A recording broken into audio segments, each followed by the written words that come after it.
بریم با هم ترکیب منتخب بعضی از تیم ها رو ببینیم.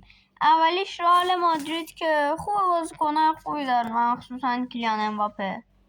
و اما قدیم بچه‌ها چقدر ترکیب قشنگی داشت که البته بیل و مارسلو هم نیمکت کشون بودن. مارسلو به خاطر آقای روبرتو کارلوس و گرت بیل هم به خاطر طبیعتا رونالدو نازاریو نتونست که بازی کنه، ولی واقعا ترکیب خیلی خوبی داره، مخصوصا دفاع. اوف.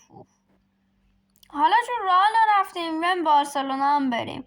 ویلیامز که حالا نمیدونیم میاد یا نه، ولی بهترین بازیکنش تا الان که میشه گفتش توی سال 2025 لامین یامال بود، که چون که از نظر فیفا خیلی خوب داشت طبیعتا پیش میرفت.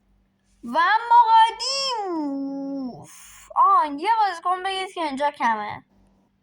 اصلا حاجی ترکیب رو نگاه کن، فقط این دفاع مکزیکیه. همه هستن. حالا مسی هم اینا هم دیگه توی ترکیب قبلی بودن.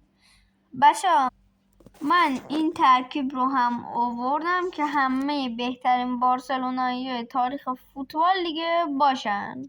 حالا بچه‌ها این ویدیو رو لایک کنین و بریم برای پارت 2.